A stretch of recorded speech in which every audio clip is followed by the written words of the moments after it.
Right? Thank you for asking. I'm here to tell you why. It's called the curse.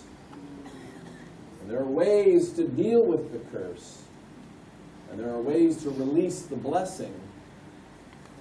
And one of the key ways is you have to understand that money is a seed. Now, the one thing about Kenyans is they all had their garden and their shamba, they call it. They lived in the city and they worked their job, but they all had their little farm up country. You guys do that?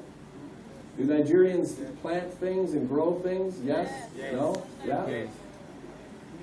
And every Kenyan understands that when you get a cup of seed, you can do one of two things with that. You can turn that into bread and eat it, or you can take some of it and give it back to the earth by faith. And you're a very foolish farmer if you take all the seed and put it in your stomach, because then you have nothing to plant. And so they understood that if you have a bit of seed, you may not have as much as you want, and it may not be enough to feed you for a long time, but you're very foolish if you eat all that. You know what? You're very foolish if you eat all your money. What happened to the money? We ate it. That's what they say in Kenya. We were hungry. Hello? And so they understood that you must take some of that seed.